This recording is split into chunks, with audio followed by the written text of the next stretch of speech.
Hello guys, नमस्ते सभी को। कैसे हैं आप सब? आज के दिन ऑनर टेक इंडिया में अपना पहला फ़ोन लॉन्च करने जा रही है दोपहर में 12:30 बजे। और उसका जो पहला प्रोडक्ट है वो है ऑनर 90। ये ऑनर टेक के बारे में मैं बात इसलिए कर रहा हूँ बिकॉज काफ़ी मायनों में ये एक एक्साइटिंग प्रोडक्ट है, बट मेरे लिए एज अ कंज्यूमर, और शायद आप अगर अग्री करो तो मेरे जैसे काफ़ी सारे कंज्यूमर्स होंगे जो उनके लिए ये प्रोडक्ट एक डील ब्रेकर होगा जिसकी वजह से वो ना खरीदें। इसी प्रोडक्ट के बारे में आज मैं अपने कुछ थॉट्स आपसे शेयर करने आया हूँ, जैसे मैंने पोको F1 और नथिंग फ़ोन 2 के बारे में भी किया था और काफ़ी कुछ बातें सच भी निकली थी। सो शुरू करते हैं। पहला पॉइंट कि माधव शेठ जो रियलमी इंडिया के हेड थे, उन्होंने अपना रियलमी से अपना नाता तोड़ा, ऑनर टेक के नाम से कंपनी फ्लोट करी और फ्लोट करके उस कंपनी को चालू करके इसके अंदर वो चाहते हैं या वो लाते हैं ऑनर के प्रोडक्ट्स जो वर्ल्ड वाइड रिलीज होते हैं। लाइक इंडिया में नहीं, ऑनर इंडिया में नहीं है। ऑनर और हुआवे का जो पार्टनरशिप था वो ख़त्म हो चुका था। और अगर यही रीज़न है कि ऑनर स्नैपड्रैगन 7th Gen 1 के साथ आया है, किरिन के प्रोसेसर के साथ नहीं जो हुआवे बनाती है। पहले क्या था कि जो हुआवे बनाती थी उसके बाद जो वो उसके प्रोडक्ट्स के लिए पुराना हो जाया करता था, चाहे वो टेक हो चाहे वो हार्डवेयर हो, वो ऑनर ले लिया करता था। तो इसीलिए ऑनर में भी किरिन का ही प्रोसेसर मिलता था, बट यहाँ स्नैपड्रैगन का प्रोसेसर है। इसका मतलब ही ये है कि ये ऑनर वो हुआवे वाला ऑनर नहीं है। पहला बात। दूसरा बात कि जब ऑनर इंडिया में आएगा तो वो वही ऑनर है जो बाहर भी हमें आउट ऑफ इंडिया जो मिलता है वो अभी इंपोर्ट किया जाएगा और हमें यहाँ बेचा जाएगा। बस वो जो माध्यम है उसे लाने का और उसे बेचने का और उसका सर्विस का ख्याल रखने का वो माधव शेठ जी अपने ऑनर टेक इंडिया ब्रांड के नीचे करने वाले हैं। तो बेसिक यही है। अब ये फ़ोन काफ़ी मायनों में इंटरेस्टिंग है और मैं इसे कहीं ना कहीं एक दूसरा आज के इरा का पोको F1 मानता हूँ। जब हमारा पोको F1 जो मैं अभी भी यूज़ करता हूँ, जब रिलीज़ होने जा रहा था, इंडस्ट्री सेगमेंट में काफ़ी कुछ उसमें पहला था। 845 इतने कम दाम पर, एक वेपर कूलिंग चेम्बर जो किसी और प्रोडक्ट में उस टाइम में आता ही नहीं था, प्रोजेक्ट ट्रेबल का सपोर्ट जिसकी वजह से आज भी हमें कस्टम रोम्स का डेवलपमेंट पोको F1 के लिए मिल रहा है। और मेरे ख्याल से आने वाले 2 महीनों में एंड्रॉयड 14 का भी रोम मिल जाएगा पोको F1 को।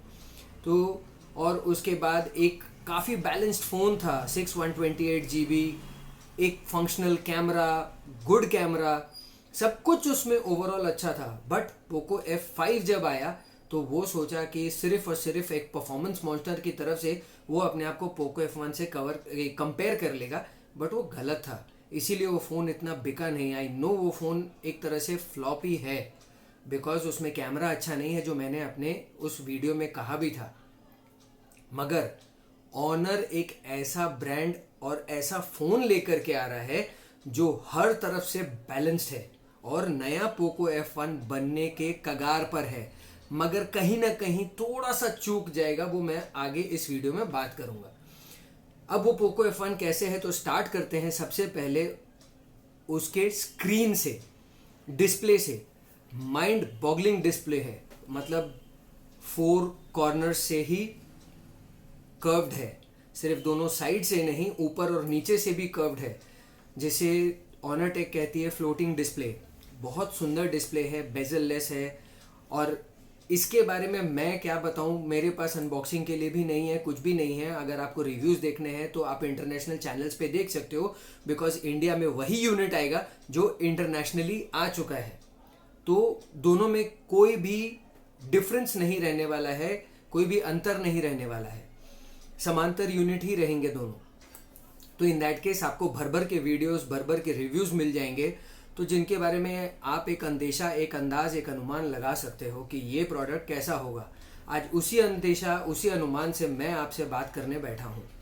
तो इन दैट केस जो ये डिस्प्ले है, बेहतरीन डिस्प्ले है, मेरे लिए सबसे बड़ा डील ब्रेकर, और आजकल सबके लिए सबसे बड़ा डील ब्रेकर होना चाहिए या होता है कर्व्ड डिस्प्ले। जस्ट बिकॉज उसके लिए टेम्पर्ड ग्लास नहीं मिलता, कर्व डिस्प्ले टूट जाए तो खर्चा बेसी हो जाता है, बिकॉज कर्व डिस्प्ले कॉस्टली आता है, खास करके वो एमोलेड होते हैं तब।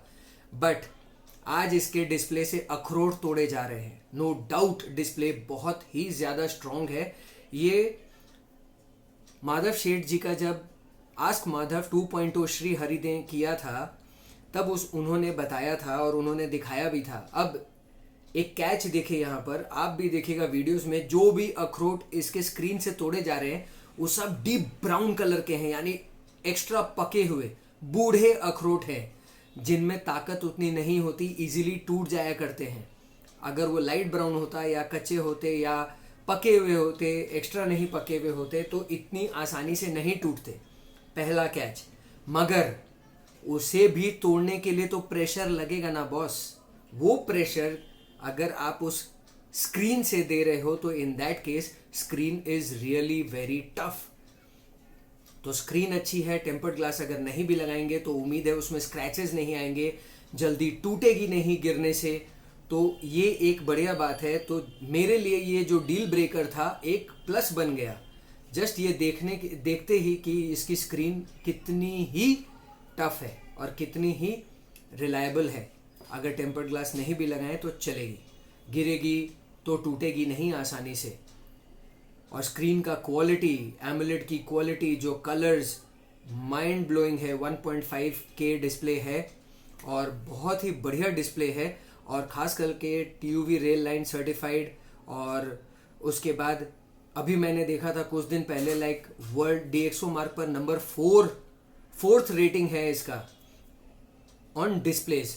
तो और PW डिमिंग भी मेरे ख्याल से इस सेगमेंट में तो छोड़िए, इससे ऊपर का भी सेगमेंट में PW डिमिंग, जब आप अपना ब्राइटनेस लो कर देते हो रात में, अगर आप फ़ोन देख रहे हो ब्राइटनेस लो करके, तो जो स्क्रीन में फ्लिकरिंग होती है इस तरह से, वो नहीं होगी PW डिमिंग। इतना बढ़िया अपडेट, लाइक 3000 से भी ज़्यादा का वैल्यू है। तो डिस्प्ले इज़ टॉप रेटेड। दूसरा बात करते हैं कैमराज। काफ़ी फंक्शनल कैमराज है इसमें। 200 मेगापिक्सल, 12 मेगापिक्सल अल्ट्रा वाइड और 2 मेगापिक्सल का फालतू सा डेप्थ कैमरा। आजकल ऐसे भी 30, 35, 40 हज़ार के रेंज में आप देखोगे तो आपको 2 ही कैमरा सेंसर्स मिलते हैं जो फंक्शनल होते हैं, एक मेन सेंसर और एक अल्ट्रा वाइड सेंसर। बट उन सब में अल्ट्रा वाइड सेंसर 8 मेगापिक्सल का होता है, इसमें 12 मेगापिक्सल का दिया हुआ है, और एक अच्छा सेंसर है दोनों ही। खास करके प्राइमरी कैमरा 200 मेगापिक्सल का एक अच्छा सेंसर है, जिससे फोटोज क्वाइट मतलब क्लोज टू रियलिटी आ रहे हैं, कलर्स अच्छे आ रहे हैं, थोड़े पंची हैं। पंची आजकल सब सारे के सारे पंची कलर्स की तरफ ही जाते हैं, जस्ट वो क्योंकि सोशल मीडिया पर पोस्ट करना होता है। तो अगर आपको नेचुरल कलर्स चाहिए तो आप पिक्सल ले लो। बट अगर अभी बात करते हैं ऑनर की, तो ऑनर में पिक्चर्स अच्छे आ रहे हैं, नाइट शॉट्स अच्छे हैं, मैंने देखे हैं, रिव्यूज़ भी आ चुकी है हर तरफ से। आज इंडियन यूनिट का रिव्यू 12:30 बजे के बाद आ जाएगा। तो कैमरास भी अच्छा है, ओवरऑल देखा जाए तो एक इसका कैमरा सेटअप भी अच्छा है। तीसरा पॉइंट, सिर्फ 3 पॉइंट है बात करने के लिए, hardware and software. Hardware 7 Gen 1, Poco F5 में 7 Gen 2 पुराना हार्डवेयर लिया है, बट ठीक है, डे टू डे टास्क चलाने के लिए, थोड़ा बहुत गेमिंग करने के लिए हार्डवेयर अच्छा है, बिकॉज स्नैपड्रैगन का हार्डवेयर है, डायमेंसिटी नहीं है। अब आपके पास अगर स्नैपड्रैगन का हार्डवेयर है तो Gcam का सपोर्ट बहुत इजीली मिल जाएगा इसमें। अगर डायमेंसिटी का होता या एक्जिनोस का होता तो आपको भी पता है कि Gcam का सपोर्ट बहुत इजीली नहीं मिलता। तो इन दैट केस अगर हमें अपना कैमरा नहीं पसंद आ रहा है तो Gcam के सपोर्ट से हम अपना फोटोग्राफी का एक्सपीरियंस इस फ़ोन के थ्रू एक नेक्स्ट लेवल पर ले जा सकते हैं। आई होप आप मेरे इस पॉइंट पर अग्री करते होंगे। तो इस वजह से हम अपना फ़ोन चला सकते हैं अच्छी तरह से, स्टॉक कैमरा भी रखेंगे और जी कैम भी रखेंगे तो दोनों अच्छा से चलेगा। सॉफ्टवेयर की तरफ आते हैं जो मेरे लिए एक डील ब्रेकर पॉइंट साबित हो रहा है आज, और शायद आपके लिए भी होगा। माधव शेठ जी ने कहा था कि इसमें 2 years ऑफ सॉफ्टवेयर अपडेट मिलेगा और 3 years ऑफ सिक्योरिटी अपडेट। जिस समय पोको F1 रिलीज हुआ था उस समय हम लोगों को इतना नॉलेज नहीं था सॉफ्टवेयर के बारे में, और ना ही ब्रांड्स क्लेम करती थी, ना ही उस समय ऐसा कुछ चलन था, ना ही ऐसा मतलब एक हवा चली थी कि भाई 3 years, 4 years, 5 years सब कंपनी क्लेम कर रही है, बड़े बड़े क्लेम्स कर रही है। सैमसंग तो आज अपने मिड रेंजेस में जिसमें खराब से खराब प्रोसेसर लगाए 4 years ऑफ सॉफ्टवेयर अपडेट दे रही है, जस्ट बिकॉज आज के डेट में लोग जानते हैं, समझते हैं कि सॉफ्टवेयर अपडेट की कीमत क्या है। उस समय पोको F1 के टाइम पर हमें नहीं पता था।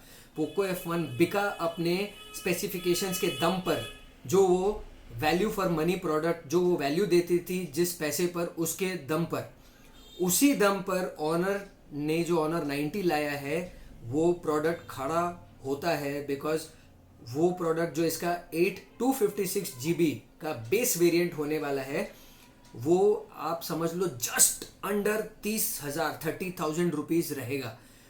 आई एम श्योर कि बहुत कॉम्पिटिटिवली प्राइस किया जाएगा इंडिया में ऑनर 90 को। I am very much sure, because Madhav Sheth है यहाँ पर, तो वो करेंगे ही। और अगर ऐसा हो जाता है तो जस्ट अंडर 30,000 आपको आज के डेट में ऐसा ब्रांड्स का फ़ोन मिलता है जो आपको minimum 3 years of software OS update promise करती है and 4 years of security update. यही बात मेरे लिए डील ब्रेकर साबित होती है, और शायद आपके लिए भी। 2 years of software update Android 13 पर तो आएगा ही, 14 2 महीने में रोल आउट होना शुरू हो जाएगा। हाँ, आप हो सकता है सॉफ्टवेयर देने में, सॉफ्टवेयर अपडेट देने में डिले कर दो, 13 से 14 जाने में हो सकता है नेक्स्ट ईयर जनवरी हो जाए, फरवरी हो जाए, जैसे नथिंग फ़ोन 1 में हुआ था। अगस्त सितंबर में एंड्रॉयड 13 आ गया था, मगर जनवरी में जा करके नथिंग फ़ोन 1 को मिला था, तो इतना टाइम लग गया डेवलपमेंट में। अगर ऐसा होता है तब तो फिर कोई बात ही नहीं है। 3 साल लग जाएगा उसको 2 सॉफ्टवेयर अपडेट देने में ऑनर को।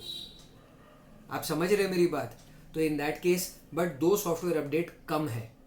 Minimum 3 years of software update होना ही चाहिए था 13 पर आने के बाद। तो 13 पर आने के बाद 14, 15 एंड 16, तब इसका एक लाइफ भी अच्छा होता। मैजिक OS 7.1, मैजिक OS भाई, कलर OS हम लोग चलाते हैं ना आज, वन प्लस तो हम लोग चला ही रहे हैं। कलर OS का इंटीग्रेशन आ गया ऑक्सीजन के अंदर, तो हम लोग कहीं ना कहीं कॉम्पनसेट कर लेते हैं, एडजस्ट कर लेते हैं सॉफ्टवेयर के साथ, कोई प्रॉब्लम नहीं है। मैजिक OS में काफ़ी फीचर रिच सॉफ्टवेयर है, कैमरास, इंटरफेस के अंदर काफ़ी सारे फीचर्स दिए हुए हैं फ़ोन के अंदर, तो बहुत ही बढ़िया सॉफ्टवेयर एक्सपीरियंस होने वाला है। बट 2 साल के अपडेट्स नहीं देने चाहिए थे, 3 साल के अपडेट्स देने चाहिए थे, और यही सबसे बड़ा डील ब्रेकर पॉइंट साबित होता है मेरे लिए और आपके लिए, या जो भी एक अच्छा फ़ोन लेने के लिए सोचते हैं। सब कुछ अच्छा है इस फ़ोन में, एक कर्व डिस्प्ले जो एक डील ब्रेकर साबित होता है, और 2 साल का सॉफ्टवेयर अपडेट